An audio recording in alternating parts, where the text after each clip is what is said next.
कथेचं नाव आहे विचारी मुलगा. काय नाव आहे कथेचं? एक अमोल नावाचा मुलगा होता. शाळेमध्ये खूप हुशार असणारा मुलगा, परंतु गरीब असणार. आणि मग असंच एक त्याचं मोठं गाव होतं. आणि त्या गावामध्ये एकदा असेच 26 जानेवारीच्या निमित्त खूप मोठ्या शाळेनं स्पर्धा घेतल्या.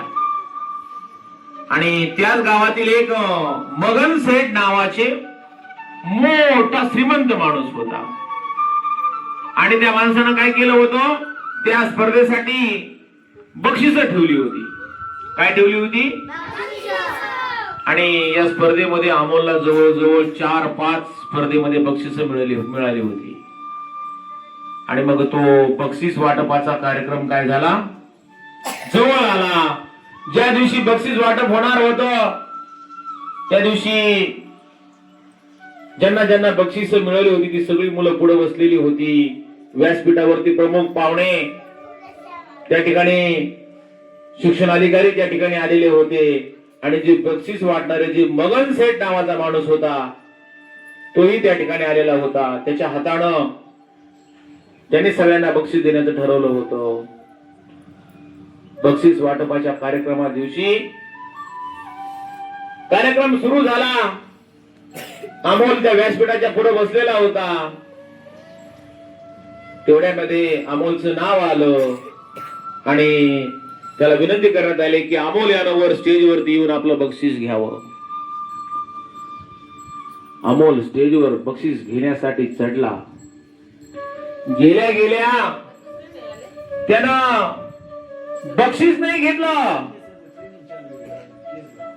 सरळ त्या व्यासपीठावरचा माईक हातामध्ये घेतला आणि त्याने सांगितलं की मला हे बक्षीस नको आहे. कारण की जे बक्षीस देणारे जे आहेत हेच या गावामध्ये काय करतायत, दारू विकतायत. काय विकतायत? दारू विकतायत, गुटखा विकतायत.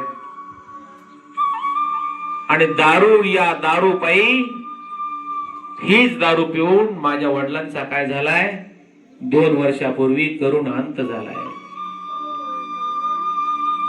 ज्यांनी हा पैसा दारूमधून कमवलाय, गुटख्यामधून कमवलाय, अशा माणसाच्या पैशामधलं बक्षीस मला अजिबात नको आहे. त्यानं ते बक्षीस घेण्यास काय केला, नकार दिला.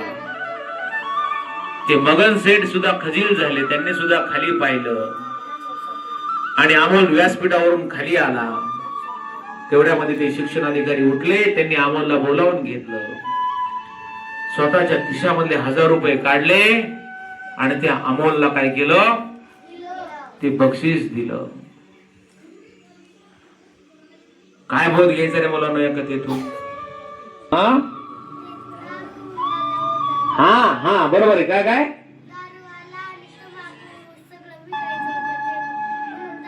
ते बक्षीस कोण देणार होता?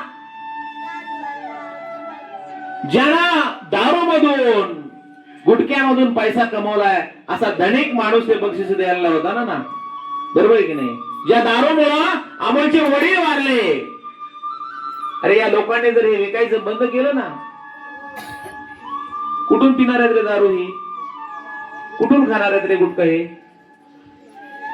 म्हणून त्याला ते बक्षीस घ्यावं वाटलं नाही ना. बरोबर आहे की नाही? म्हणून या बोधकथेचं नाव काय आहे, विचारी मुलगा. त्यानं विचार केला. आपण ज्याच्या हाताने बक्षीस घेणार आहेत त्यानं कमवलेली जी संपत्ती आहे ही चांगल्या मार्गाने कमवलेली नाही. त्याने कमवलेला पैसा हा वाईट मार्गाने कमवलेला आहे.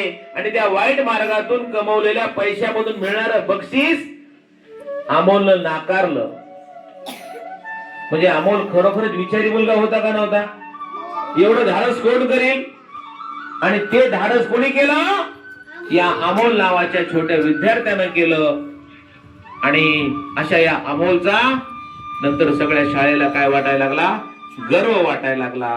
शिक्षणाधिकाऱ्यांना पण त्याचा गर्व वाटला. आणि जो दारू विक्रेता होता, जो गुटखा विक्रेता, जो मुख्य श्रीमंत माणूस होता, त्याला सुद्धा त्या ठिकाणी ती गोष्ट त्याच्या पण मनाला लागली की आपल्यामुळे सुद्धा लोकांचे संसार उद्ध्वस्त होत आहेत. लोक गुटखा खाऊन कॅन्सर न मरतायत, दारू पिऊन मरतायत. ही गोष्ट त्या माणसाच्या मनाला पण काय झाली, लागली. ठीक आहे. खूप खूप धन्यवाद.